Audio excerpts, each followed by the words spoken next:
Bismillahirrahmanirrahim. Assalamualaikum warahmatullahi wabarakatuh. Alhamdulillahi rabbil alamin. Wa bihi nasta'inu ala umuri dunya waddin. Thumma salatu wassalamu ala ashrafil anbiya'i wal mursalin, Nabiyina wa habibina Muhammadin wa ala alihi wa ashabihi ajma'in, wa man sara ala nahjihi ila yaumiddin. Ya ayyuhalladzina amanu taqullaha haqqa tuqatih wa la tamutunna illa wa antum muslimun. Amma ba'd. Allahumma subhanaka la ilma lana illa ma 'allamtana innaka antal alimul hakim. Wa tub 'alaina innaka antat tawwabur rahim. Allahumma faqihna fid din wa 'allimna ta'wil. Warzuqna al-ikhlas fil ilmi wal amal. Rabbi shrah li sadri wa yassir li amri wahlul 'uqdatan min lisani yafqahu qawli. Allahumma amin. Ma'asyiral muslimin, jamaah rahimani wa rahimakumullah.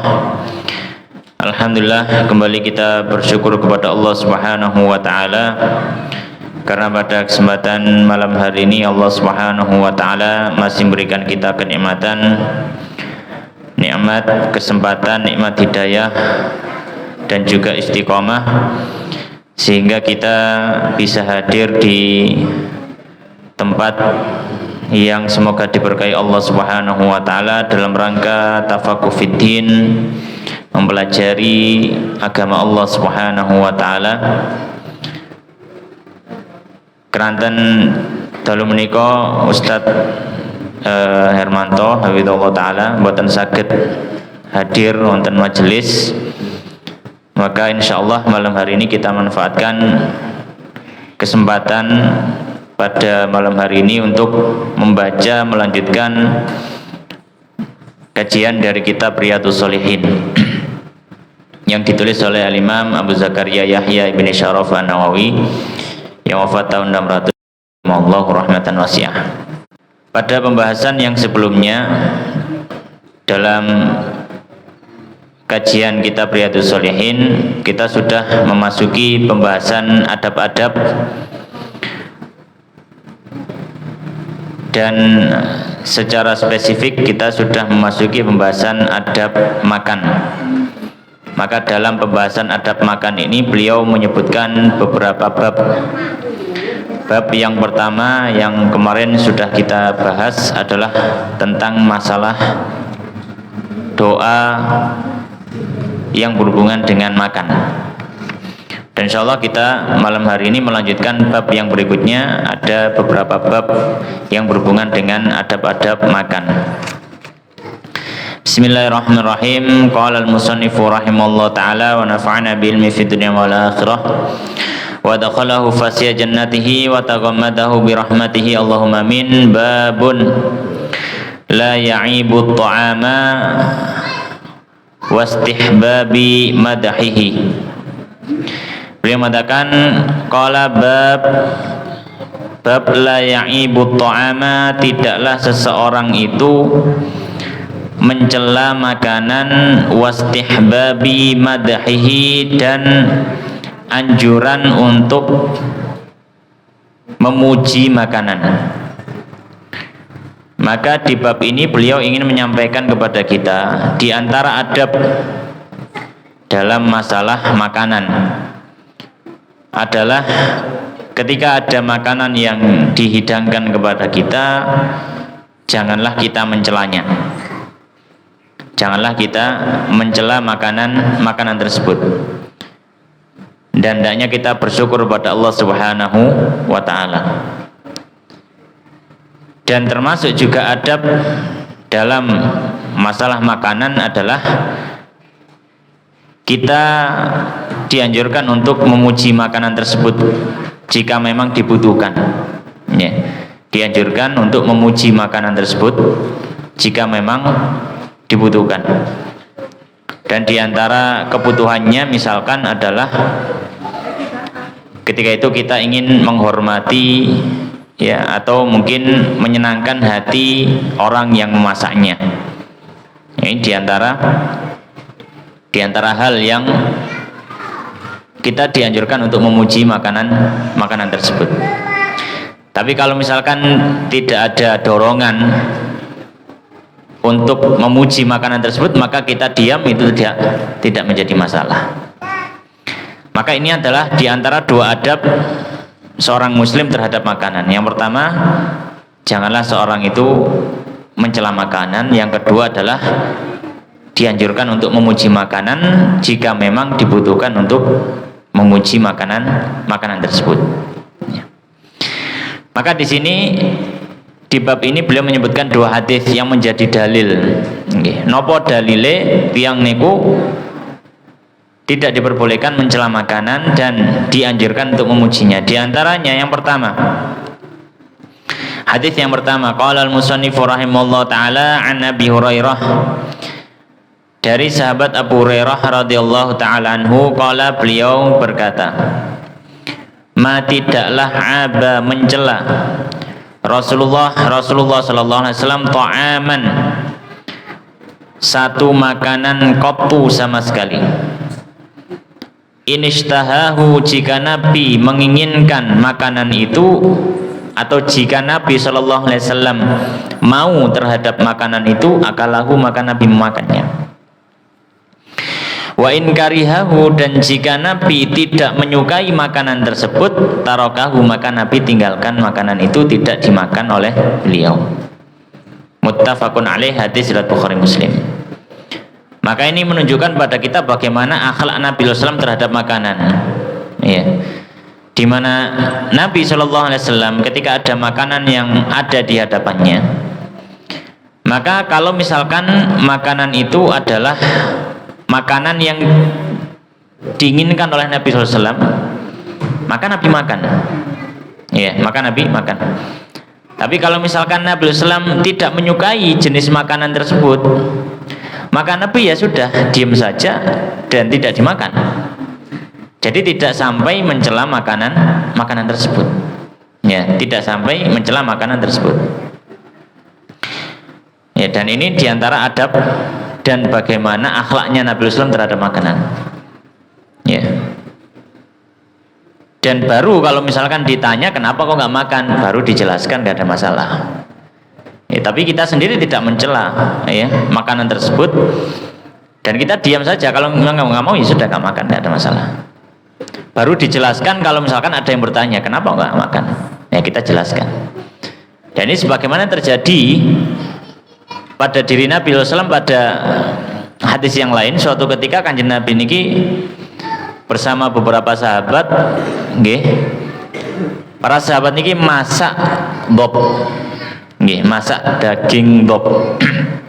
Bob niku kadal gurun, ya, biawak gurun nggih. Modelnya nggih ukurane sak nyambik ngoten. Tapi mboten nik nyambik kan hidup di air, dia hidup di padang pasir. Ya, bahasa Arabnya bob, gitu ya. Bahasa Arabnya bob. Ya. Nah, ini dimasak sampai sekarang, ini menjadi salah satu makanan hidangan di daerah Arab gitu ya. Ya, hewannya semacam apa jenenge, semacam biawak. Tapi dia hidupnya cuma di darat saja, nggak bisa hidup di air. Nah, dimasak oleh para sahabat, beberapa sahabat masak, kemudian makan, dihidangkan. Di situ ada Nabi.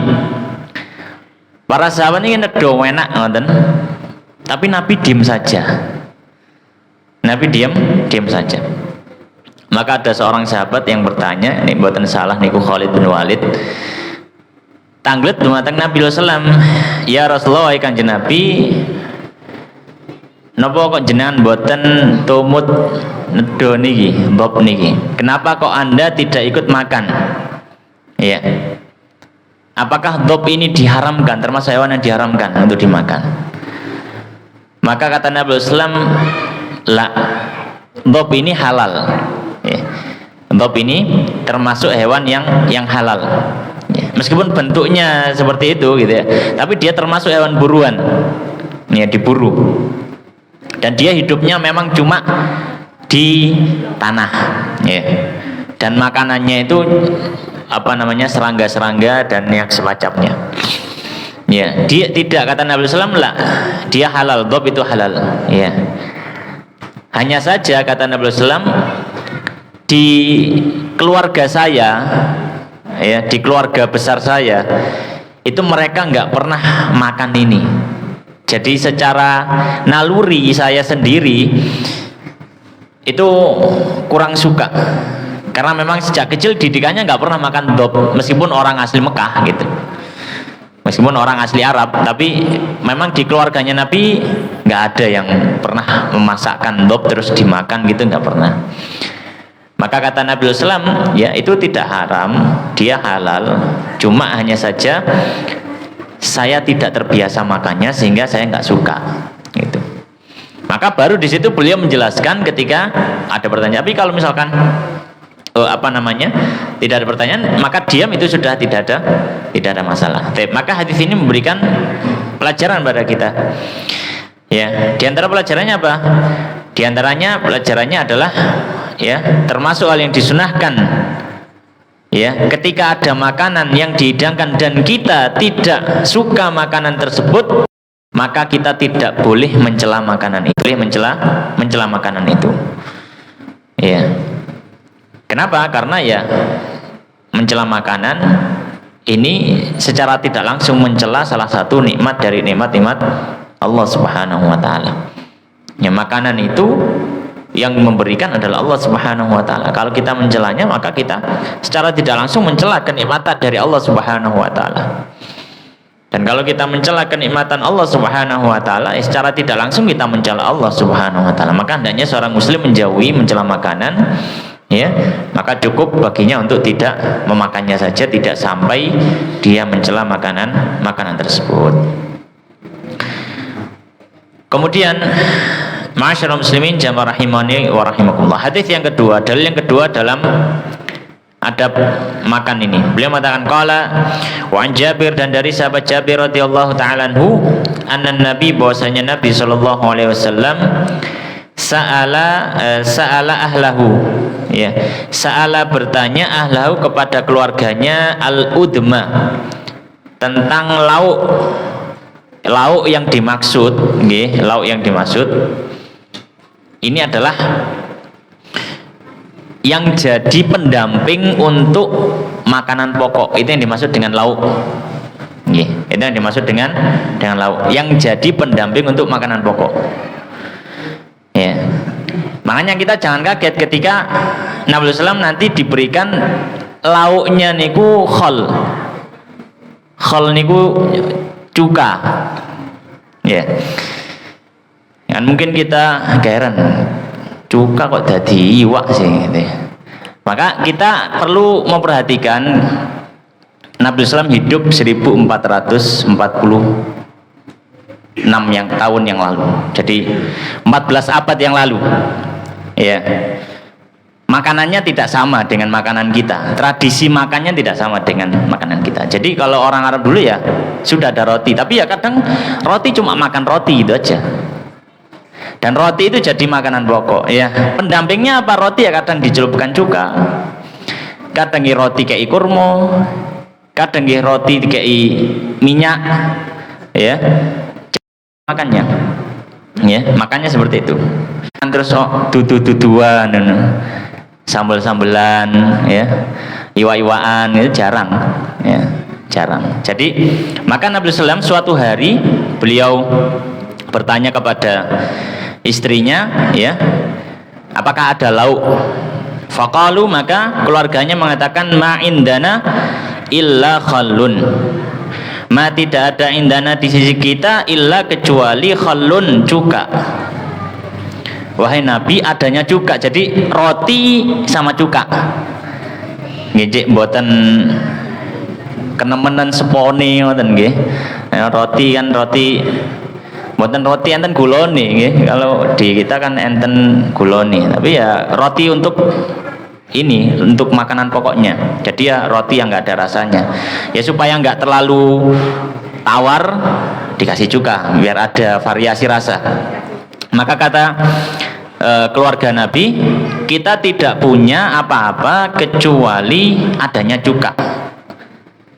Fada'a bihi, maka Nabi sallallahu alaihi wasallam ya memanggil untuk dihadirkan makanan. Faja'ala ya'kulu, maka Nabi sallallahu alaihi wasallam ya mulai makan. Wa yaqul, kemudian Nabi sallallahu alaihi wasallam mengatakan ni'mal udmu al-khal. Ya, ni'mal udmu al-khal. Kemudian Nabi sallallahu alaihi wasallam menyampaikan sebaik-baik lauk itu adalah al-khal. Sebaik-baik lauk itu adalah cuka. Diulangi oleh Nabi sallallahu alaihi wasallam 2 kali. Rawi Muslim, hadis riwayat Muslim. Ya. Maka hadis ini memberikan pelajaran kepada kita. Pelajaran yang pertama, ya, hadis ini menunjukkan bagaimana qanaahnya Nabi Shallallahu Alaihi Wasallam terhadap apapun rezeki yang diberikan Allah. Ya, jadi Nabi itu adalah cerminan seorang yang begitu menerima dengan apapun yang ditakdirkan Allah Subhanahu wa Ta'ala. Dari perkara-perkara yang besar sampai perkara yang kecil seperti makanan. Ya. Bahkan di rumah Nabi SAW untuk makan saja beliau hanya roti dikasih cuka. Ya, roti dikasih cuka, itu pun dimakan. Nabi SAW nggak protes, Nabi SAW nggak nggak mengeluh dan seterusnya, tidak. Adanya itu ya dimakan, ya gak apa-apa gondre ini. Ini saat ini kan lanti sambeli, lanti jangan nih.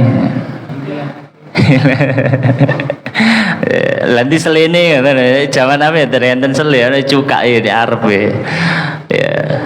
Tapi Nabi SAW diberikan seperti itu, ya. Maka Nabi SAW menerima, ya wes gondre nih.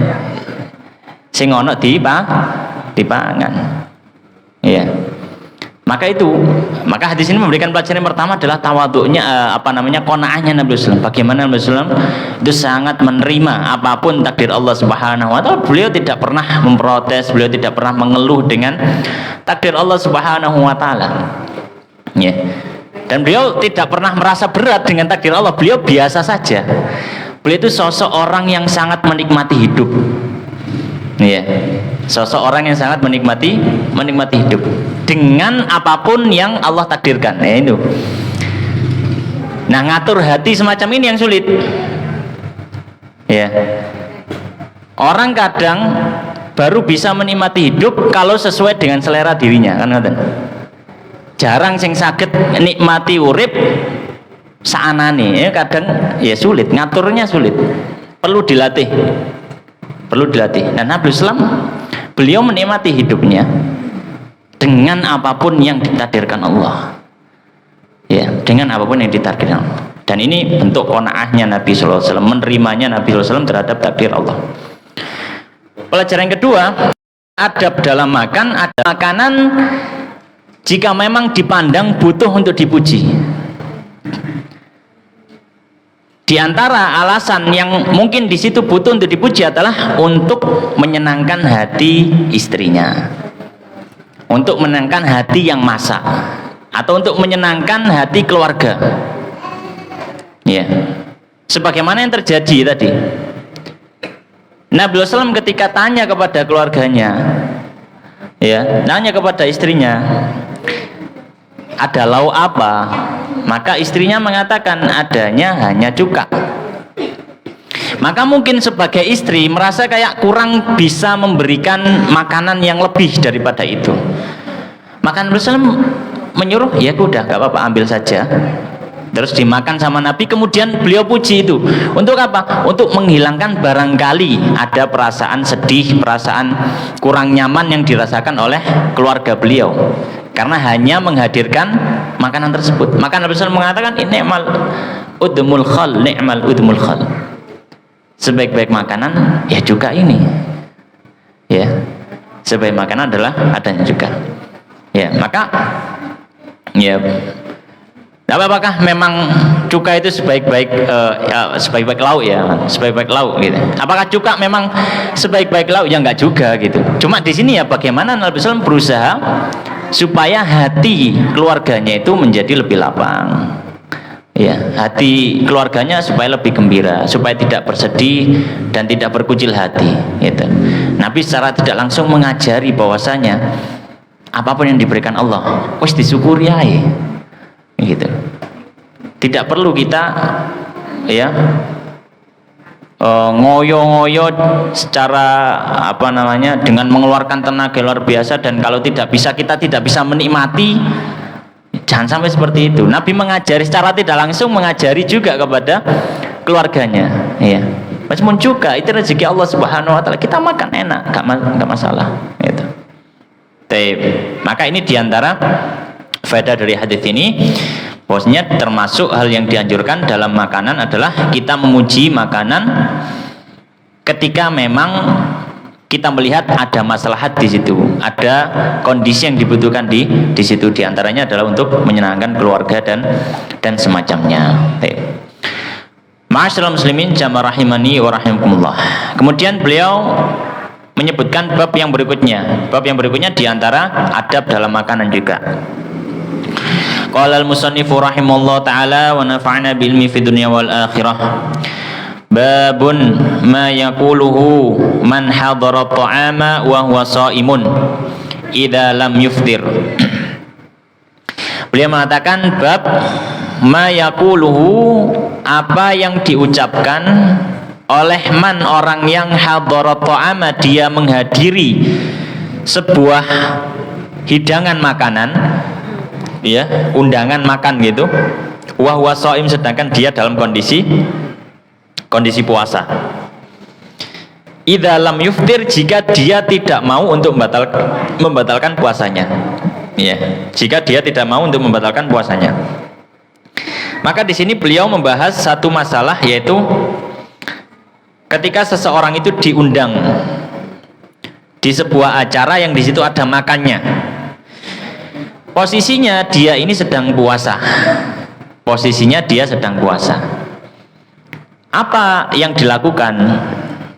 Maka kita lihat dulu puasanya puasa apa dulu. Puasanya puasa apa dulu. Kalau puasanya puasa wajib, maka kita tidak diperbolehkan untuk membatalkan. Kita tidak diperbolehkan untuk membatalkan. Misalkan apa? Ya, misalkan ya dia puasa karena bayar utang puasa Ramadan, kan wajib, ya qadha. Ini hukumnya wajib. Maka kalau misalkan puasanya puasa wajib, maka dia tidak diperbolehkan untuk membatalkan puasanya. Ya. Dan kalau misalkan dirasa khawatir menyakiti hati orang yang mengundang, maka dijelaskan saja. Ya. Saat ini sedang puasa wajib, jadi nggak bisa makan. Itu kondisi pertama. Kalau puasanya puasa wajib, maka tidak diperbolehkan, bahkan mungkin diharamkan untuk membatalkan puasanya. Ya.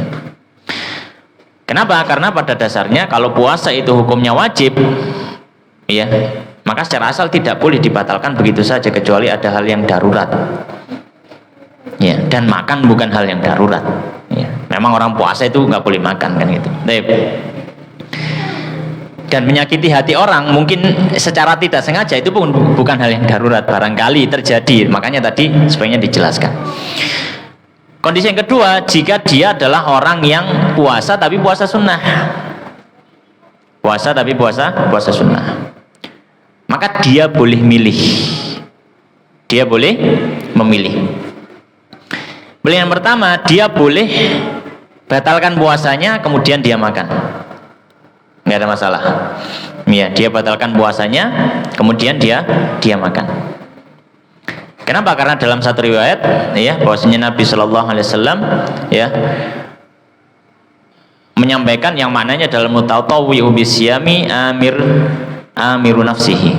Bahwasanya orang yang berpuasa sunnah itu adalah orang yang memiliki kuasa atas dirinya sendiri. Ya. Maka orang yang berpuasa sunnah memiliki kuasa atas dirinya sendiri. Jika dia mau, dia lanjutkan puasa. Jika tidak, ya dia batalkan. Tidak ada masalah, diperbolehkan. Baik. Pilihan yang kedua, dia boleh lanjut puasanya. Dia boleh lanjut puasanya dan dia mendoakan kebaikan pada keluarga tersebut. Ya, mendoakan kebaikan pada keluarga tersebut. Jadi ini kondisinya. Ya, dipilih yang mana? Dipilih kira-kira yang paling maslahat. Kalau misalkan yang undang adalah orang yang sudah kenal dengan kita, ya, kita tinggal bilang saja kita puasa dan seterusnya. Orangnya nggak akan sakit hati, orangnya nggak akan tersinggung. Ya, kita bilang saja kita puasa, kita lanjut saja puasanya, itu lebih maslahat. Tapi kalau misalkan ini orangnya nggak kenal, ya, dan seterusnya, ketika kita diundang, ya, mungkin khawatirnya jika kita tidak makan sama sekali orangnya akan tersinggung atau apa, maka di sini lebih maslahat dia batalkan puasanya, ya, untuk menjaga supaya hati orang tersebut tidak tersakiti. Ala kulli hal, itu diantara adab makan ketika diundang dalam kondisi orang itu berpuasa. Maka di sini beliau akan menyebutkan, ya, salah satu dalil yang berhubungan dengan masalah ini. Beliau mengatakan, qala al-musannifu rahimahullah taala an Abi Hurairah, dari sahabat Abu Hurairah radhiyallahu taala anhu, qala, beliau mengatakan, qala Rasulullah, bersabda Rasulullah sallallahu alaihi wasallam, idza du'iya ahadukum, ketika du'iya, diundang, ahadukum, salah seorang dari kalian, fal yujib, maka hendaknya dia hadiri undangan tersebut. Fa in kana shaiman, jika dia berpuasa, fal yusalli, maka hendaknya dia doakan. Wa in kana muftiran, dan jika dia orang yang tidak puasa, fal yat'am, maka hendaknya dia makan. Rawahu Muslim, hadis riwayat Muslim. Qala ulama, Imam Nawawi memberikan penjelasan. Qala ulama, berkata para ulama, makna fal yusalli, makna ucapan Nabi SAW hendaknya dia yusalli di ini bukan sholat maksudnya, maka beliau tafsirkan fal yad'u, maksudnya adalah mendoakan kebaikan. Karena kata as-shalah itu secara bahasa memang artinya adalah doa. Wa makna fal yat'am, ya, dan makna kalimat fal yat'am maknanya adalah fal yakul, yaitu hendaknya dia makan. Maka hadis ini memberikan, ya, beberapa pelajaran. Pelajaran yang pertama, ketika seorang itu diundang, ya, dalam satu jamuan makan, maka dianjurkan, disunahkan dia untuk menghadirinya jika tidak ada udzur. Ya, jika tidak ada udzur, maka dianjurkan, disunahkan untuk menghadiri undangan yang ada makan-makannya itu.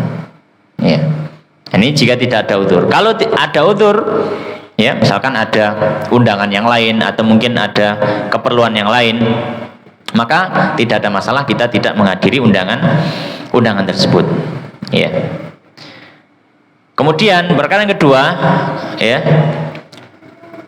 ketika seorang itu diundang di puasa dan dianya, maka silahkan dia doakan kebaikan untuk orang yang mengundangnya. Ya, didoakan kebaikan untuk orang yang mengundangnya.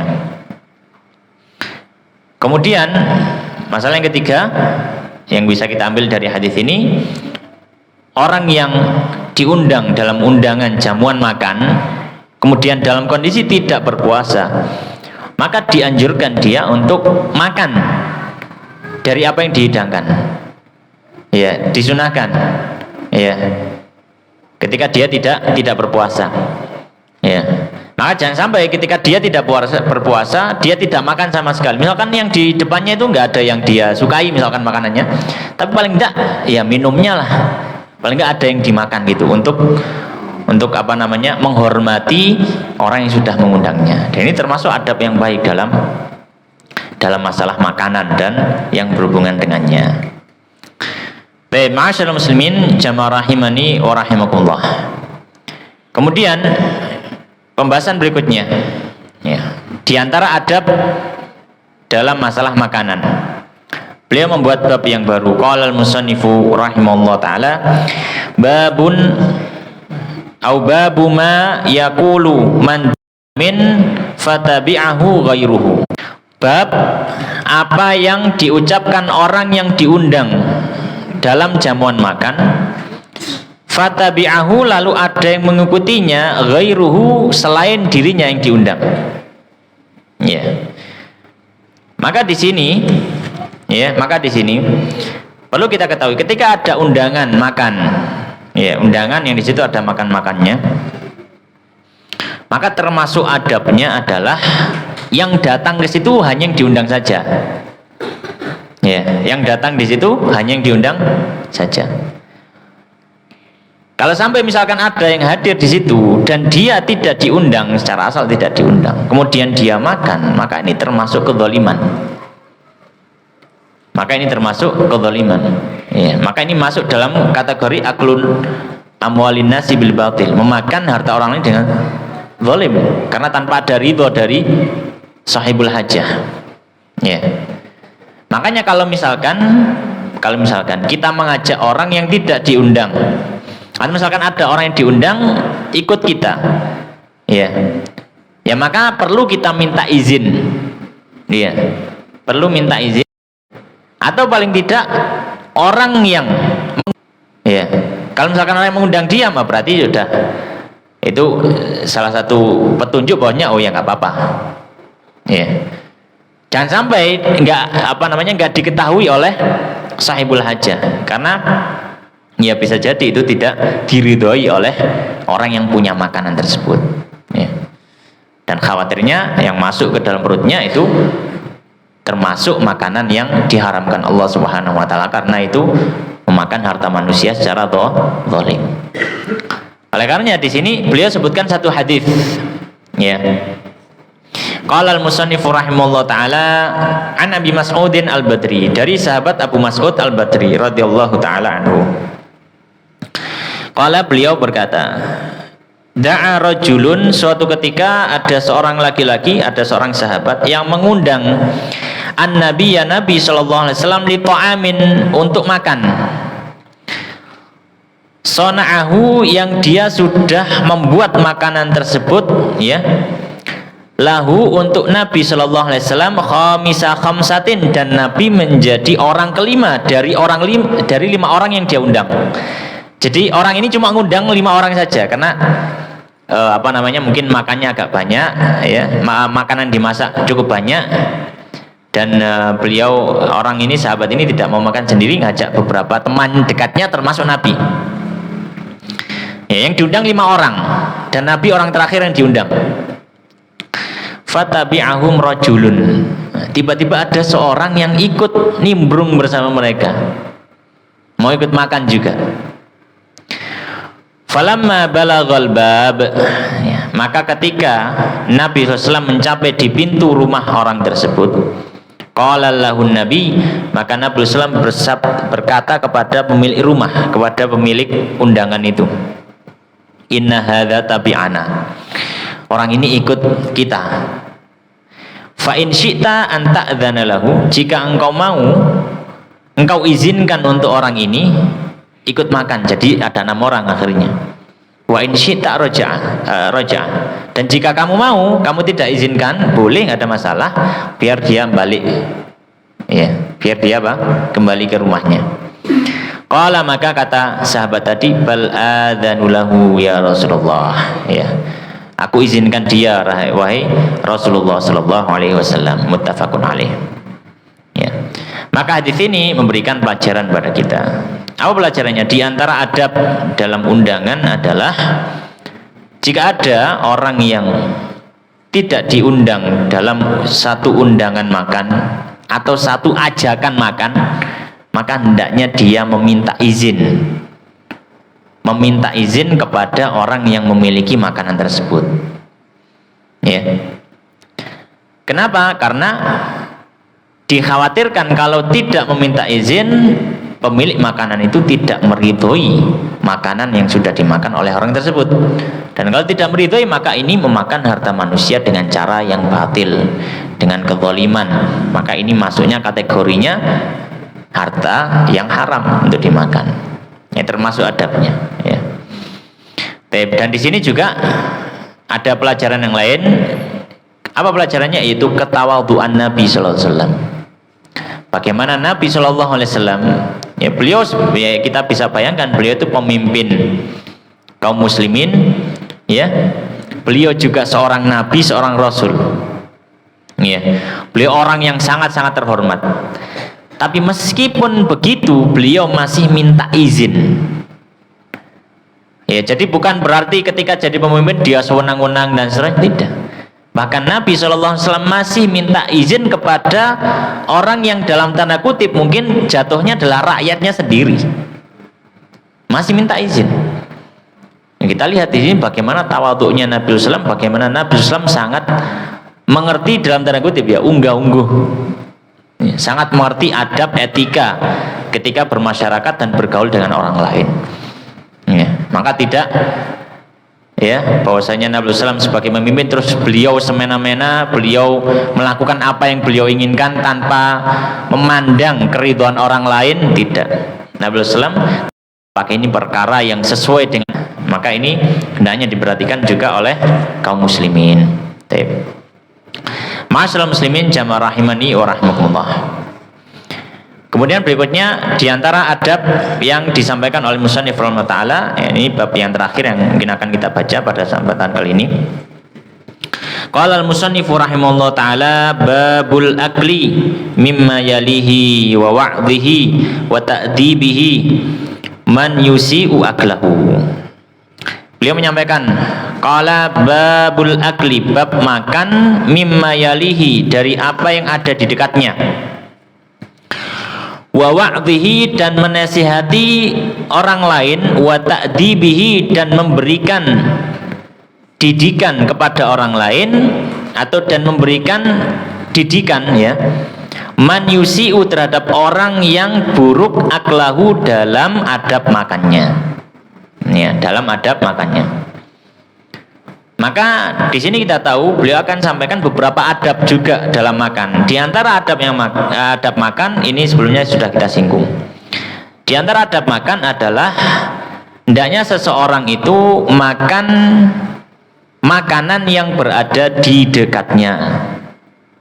Ya, makan makanan yang berada di dekatnya. Dan kemarin kita sudah singgung makanan ada dua macam ya. Yang pertama, jika makanan itu berbeda-beda jenisnya. Jika makanan itu berbeda-beda jenisnya, maka di sini seseorang boleh untuk mengambil makanan yang agak jauh dari dirinya. Tidak ada masalah kalau berbeda jenis. Ya, kemarin pertemuan sebelumnya kita bahas misalkan kalau orang pas murah misalkan tumpeng. Ya, angkene kok nggone napa jenenge sayur-sayur tok ya. Iwak pitike pinggir kono misalkan. Mosok iwak tahu ambek kulub gitu ya. Maka apakah boleh dia ngambil agak jauh? Boleh, enggak ada masalah. Karena di sini apa? Berbeda. Ya. Maka ini yang tidak dimaksud dalam hadis ini ya. Itu yang ditafsirkan oleh para ulama. Yang kedua, jika makanan itu satu macam, masih satu jenis ya. Jika makanannya apa? Satu macam dan masih satu jenis. Maka di sini ya, dalam kondisi ini dimakruhkan seseorang itu mengambil makanan yang jauh dari dirinya. Misalkan apa? Contohnya murah nasi goreng misalnya. Nasi goreng kan sak jenis ngoten nggih. Jadi ya sudah dimakan ada di hadapannya. Yang ada di hadapan orang lain. Pertama. Termasuk juga adab yang kedua adalah ya, atau hal yang kedua, diperbolehkan untuk memberikan nasihat ya kepada anak-anak ya, atau mungkin orang yang kurang baik dalam adab makannya ya, tapi juga dengan memperhatikan kondisi ya, juga dengan memperhatikan kondisi ya, dilihat maslahatnya lebih besar mana. Kalau misalkan ketika mengingatkan itu kok misalkan mudaratnya lebih banyak ya, maka sebaiknya ditahan dulu. Karena mengingkari kemungkaran itu tidak diperkenankan ketika diperkirakan akan menghadirkan kemungkaran yang lebih besar. Tapi kalau misalkan diperkirakan enggak ada masalah, misalkan apa? Itu kita dengan anak-anak kita atau mungkin dengan anak-anak kecil, kemudian cara makannya kok kurang tepat, maka kita arahkan kayak gini makannya gitu. Maka ini bagus ya, tidak ada masalah. Maka di sini beliau akan sebutkan ada dua hadis. Hadis yang pertama, qala al-musannif rahimahullah taala an Umar ibni Abi Salamah, dari Umar bin Abi Salamah radhiyallahu taala anhuma, qala, beliau mengatakan, kuntu gulaman fi, aku dulu ketika masih anak-anak berada asuhan Nabi sallallahu alaihi wasallam. wa kanat yadi tatishu fis sahfati. Dan ketika waktu makan, tangan saya ini tidak berada di satu tempat, ya. Jadi tangan saya ini kemana-mana di wadah tersebut. Faqala li Rasulullah, maka Rasulullah SAW bersabda kepadaku, ya gulam, wahai anak kecil, samillah ta'ala, sebutlah nama Allah Ta'ala, wakul biyaminika, dan makanlah dengan tangan kanan, wakul mimma yalika, dan makan dari yang dekat denganmu, ya. Tidak mengambil yang jauh. Muttafaqun alaih. Maka hadis ini memberikan pelajaran. Di antara pelajarannya yang pertama adalah termasuk di antara adab makan, yaitu membaca basmalah, dan ini sudah kita bahas pada pertemuan sebelumnya. Kemudian adab yang kedua ketika makan adalah makan dengan tangan kanan, dan ini termasuk yang disunahkan ketika makan. Apapun makanannya, tidak harus makan besar. Tidak harus makan besar. Yang ketiga, termasuk di antara adab makan adalah memakan makanan yang ada di depannya dan tidak mengambil yang jauh darinya jika makanan itu satu jenis. Ya, jika makanan itu satu jenis, ya. Kemudian di faedah yang keempat dari hadis ini termasuk, ya, cara pendidikan terhadap anak itu adalah mengingatkan anak ketika peristiwa itu terjadi. Mengingatkan anak ketika peristiwa itu terjadi. Supaya apa? Supaya hal tersebut lebih melekat pada ingatan anak tersebut. Ya, karena ada sebuah kenangan yang lebih melekat ketika ada peristiwa, dia salah langsung diingatkan. Maka itu lebih melekat daripada peristiwanya sudah lewat baru diingatkan, ya. Kemudian hadis yang kedua dalam bab ini, qala al-musannifu rahimahullah taala, wa an Salamah bin al-Aqwa, dari sahabat Salamah bin Aqwa radhiyallahu taala anhu, anna rajulan, bahwanya seorang laki-laki, akala inda Rasulillah, makan di sisi Rasulullah SAW, bishimalihi, dengan tangan kirinya. Faqala, lalu Nabi mengatakan, kul biyaminika, makanlah dengan tangan kananmu. Qala, maka orang tadi mengatakan, la astati, aku tidak bisa. Nah, para ulama karena nanti kita akan tahu bagaimana hukuman yang diterima oleh laki-laki ini. Bukan hanya karena sekedar makan dengan tangan kirinya, bukan. Tapi para ulama mengatakan, karena ketika orang ini mengatakan la astati, dia sedang mengingkari ajaran Nabi SAW. Dan ini dosa besar. Nabi SAW memberikan arahan terus diingkari, diremehkan, dosa besar. Ini ketemu Umar nggih, mbok diapakno niki. Ya. Maka kata orang tadi, disuruh Nabi makan tangan kanan. Kata dia, la astati, aku gak iso. Padahal ya bisa, tapi dia mengingkari. Maka kata Nabi sallallahu alaihi wasallam, qala la stata'ta, kamu tidak akan bisa makan dengan tangan kanan selamanya. Ya. Maka langsung dijawab oleh Nabi sallallahu alaihi wasallam. Nah, makanya di sini disebutkan oleh perawi, dijelaskan, ma mana'ahu illal kibru. Ya, tidaklah orang itu mau untuk menuruti perintah Nabi kecuali karena dia itu sombong. Jadi memang secara asal yang membuat perkara ini besar karena kesombongannya, bukan makan dengan tangan kirinya. Karena makan dengan tangan kiri sendiri itu ada khilaf di antara ulama antara hukum haram dan makruhnya. Ya. Tapi yang jadi masalah di sini dia mengingkari perintah Nabi Shallallahu Alaihi Wasallam. Maka kata sahabat Salamah bin Aqwa, beliau mengatakan, fama rafa'aha ila fihi, maka seketika itu juga dia tidak bisa mengangkat tangan kanannya ke mulutnya langsung, ya, karena langsung di sabdo oleh kanjeng Nabi sallallahu alaihi wasallam, ya sudah, nggak bisa. Rawah Muslim, hadis riwayat Muslim. Maka hadis ini memberikan pelajaran pada kita. Di antara pelajaran yang pertama, termasuk yang dianjurkan ketika makan adalah kita makan dengan tangan kanan. Apapun makanan kita, baik makanan besar atau makanan kecil. Pelajaran yang kedua, ya, janganlah kita meremehkan sunnah-sunnah Nabi Shallallahu Alaihi Wasallam.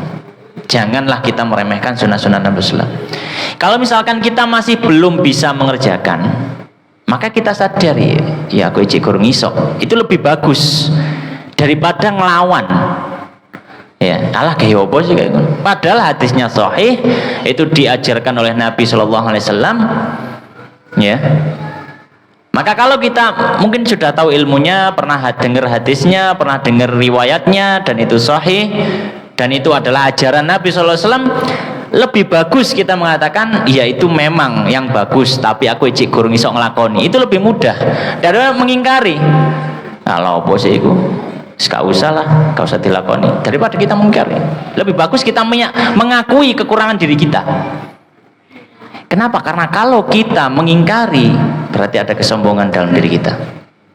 Ada kesombongan dalam diri kita. Ya, dan kesombongan itu adalah salah satu penyebab terbesar orang itu mendapatkan murka Allah Subhanahu wa Ta'ala. Ya, mungkin ini yang bisa kita bahas pada kesempatan malam hari ini. Semoga yang sedikit ini memberikan manfaat kepada kita semua. Aku qouli hadza wa astaghfirullah li wa lakum. Kita akhiri dengan doa kafaratul majelis. Subhanakallahumma bihamdika asyhadu an la ilaha illa anta astaghfiruka wa atubu ilaik. Wa akhiru da'wana alhamdulillahirabbil alamin. Assalamualaikum warahmatullahi wabarakatuh.